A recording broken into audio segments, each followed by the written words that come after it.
Hi everyone, welcome back to Homegrown Passion. Today we're going to be working on the Dosatron system. I want to get this thing finally finished. This is going to be the control for the tomatoes and cucumbers in the Bato Bucket system, and what I've designed here is a Dosatron fertilized control system that I put together myself, and it's something that you can do at home.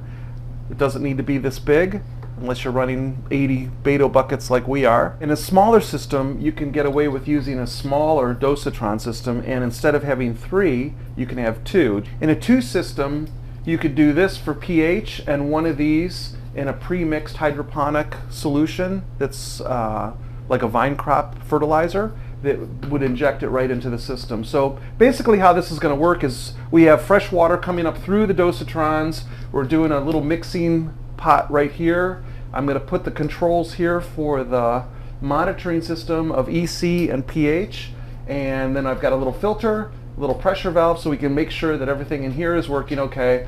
And then these are 110 or 120 volt valves, and I'm going to wire these into the sensors that we used to use, the timers that will be plugged in up here to open and close the valves and release the nutrient solution to the Bato buckets as soon as it's called for. The system comes out of the control tunnel to here, and what I'm going to do is put these pipes right here with a connector, and this will do one side of the Bato buckets and this will do the other side.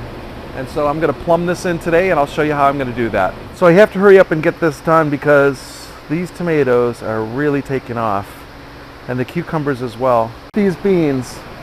Okay. So I'm going to make a little system here real quick that'll allow Katie to put water directly into the nutrient barrels that we bought.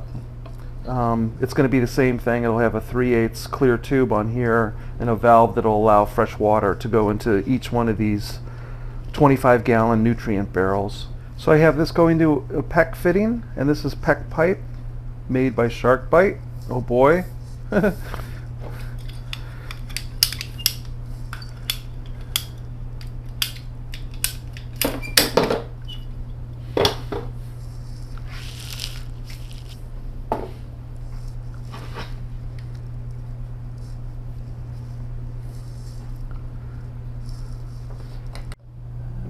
Just goes.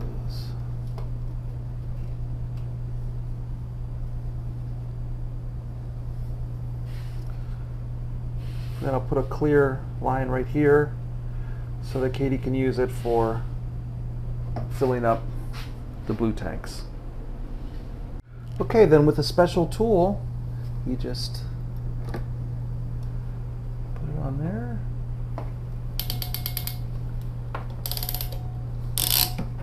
And that's it for plumbing. It's really a great way to do it. I did my whole house with these when I built it, and that was in 1999.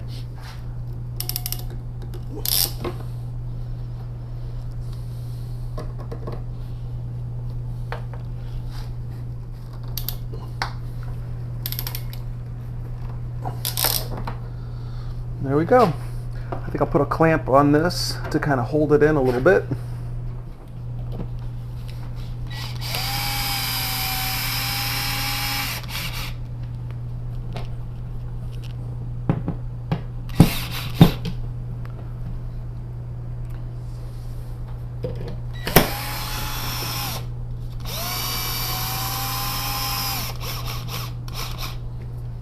Then we'll just use this clear tube like we did in the back.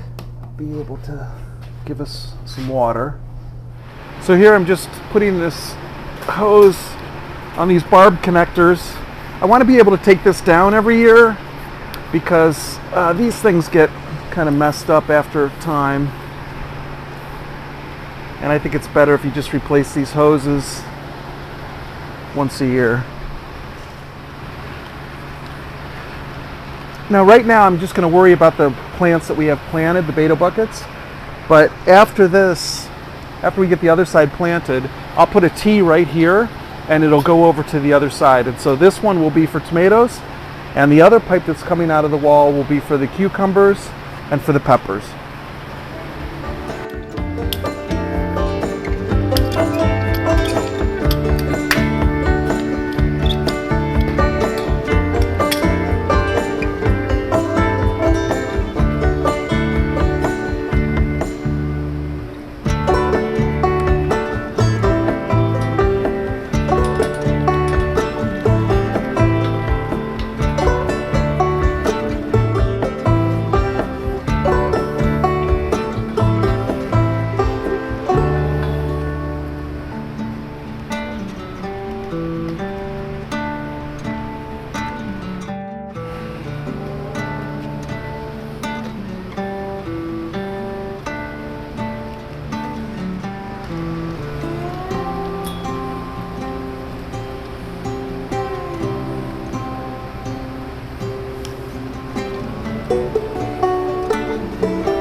You could buy this pipe at the nursery stores.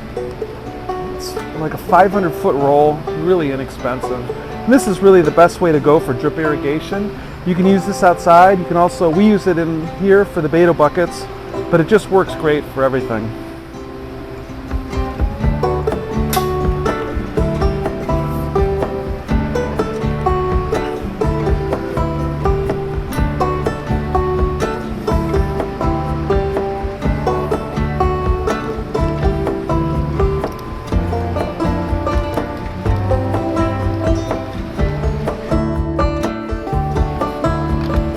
So on this side I want to add a valve, so if we need to flush it, we can just open it up and flush out this line. So I'll put it like right here.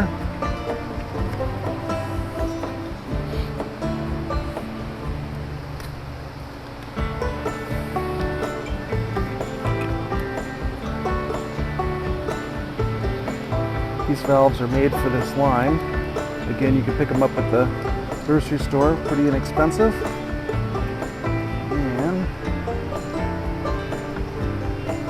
Get it on here.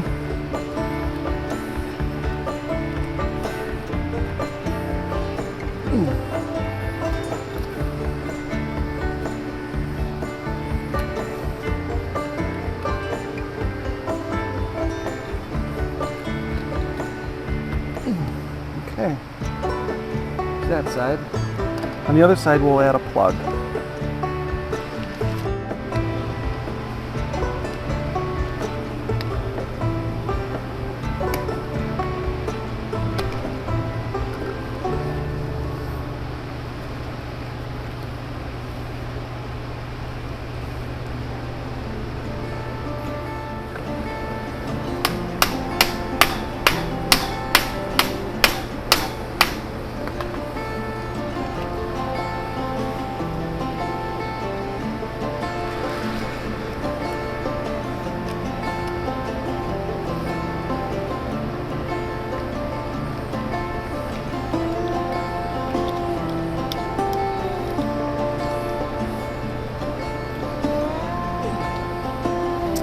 Okay, so that line's done.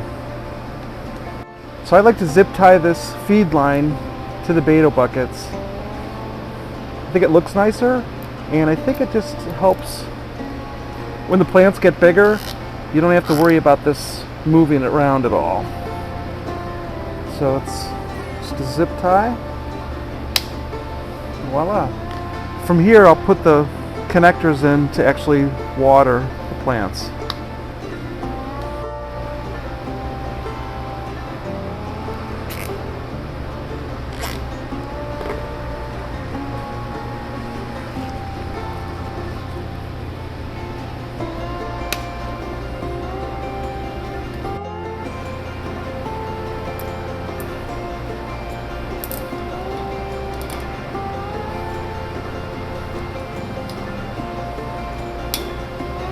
Okay, so I'm going to use my soldering station here to actually make this connection on these.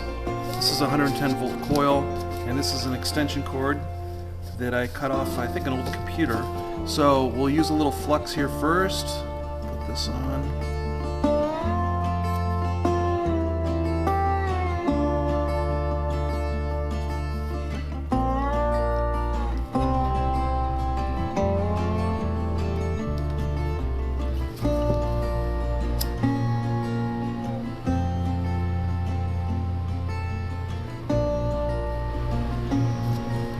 That's it. I think I'll just put a little electrical tape right here and here, and we can go try it out. So I have the Blue Lab Guardian monitor installed, and right now I'm just going to leave these lines like this, just kind of behind, just to make sure that everything's working good. But I've got the probe in for EC first, and then this is the probe for pH. It's got a liquid container on the end. You got to keep this probe wet or it'll dry out and it won't work anymore. So when it's about to get going, I will actually put it into the bottom right there. I'm not sure I really like the way this is looking. We're going to have to do something with that. Might put some kind of cable connector or something over the top of this. But this is going to get plugged into one of these timers. And we really like these timers. So the timers we use to control the Dosatron system are these Century timers. I'll put a link to this in the description below. But I like these timers because they're manual, and so if you do have a little bit of a powder outage or something else happens, you don't have to reset, reprogram these. We've used these for a few years now when we had the tomato system in the buckets for the horse troughs. But now that we're converting to this, we're going to actually install these up here. The 110 valves here, I've wired in, put plugs on the end, and then we're going to plug these directly into these. So these two timers will control these 110 volt valves, and they'll water the tomatoes and then the cucumbers. So I've made up all the drops. We have a T right here with a barb on it. Each line has a 1.5 emitter, and then it goes into a stake that will go into the Bato bucket. I make these kind of long because if we need to replace one of these emitters, I can just cut it right here and here and then add it on, or if there's any other problems. So these are all done, and now we just need to click them in to the Bato buckets. So when I put these emitters in, I like to put them over the bucket. And the reason why is because if you have a little bit of a leak, the nutrient water will go into the bucket instead of on the floor. So that's just something we've learned over time. The other thing I like to do is you want to keep it up high, but a little bit of an angle. So you use this tool, punches a little hole in it, just like that. Now these little T's with the barbs are really hard to hold with your fingers. So I just take a pair of pliers like this. I open them up to the big setting so you don't crush them. That way you can kind of hold it and you just push it in. You'll hear it click. And that's it. You just put it down. So we'll put this one right there. And this one we'll just put like this. And that's how you put emitters in. So you've noticed on some of these buckets, actually all of them, Katie's been hand watering the tomatoes and the cucumbers. And usually these have covers on them. And so we're getting a little bit of algae growth right now on top of this perlite. But we'll go ahead and get that taken care of, and then we've got covers that we're going to put down. So now that the tomatoes are actually kind of growing, we can get that done. So as soon as I get all these emitters in, then we'll handle the algae on the perlite, and these things will be ready to go.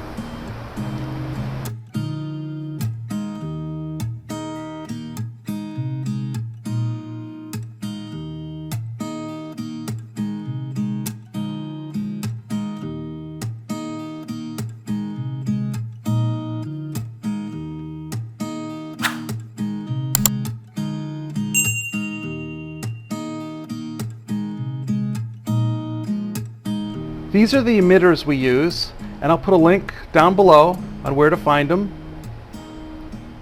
Here's the little punch we use, and it's called the Pocket Punch, and I'm sure you can find that online too, but I'll see if I can find a link for it. But all this stuff was purchased online. These are the stakes we use. And here's the little T's that we use right here. And so that's what those look like.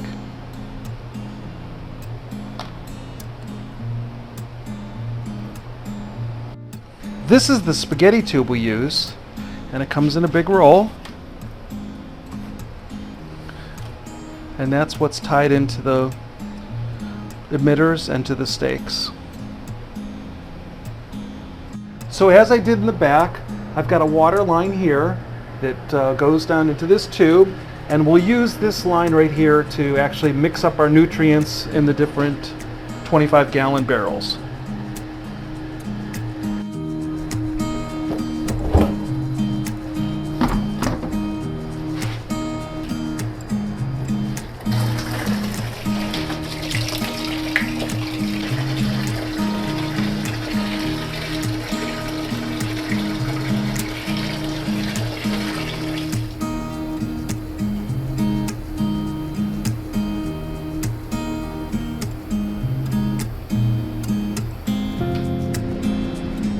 So right now we're running plain water through the system just to flush out everything. But you can hear the Dosatrons clicking away.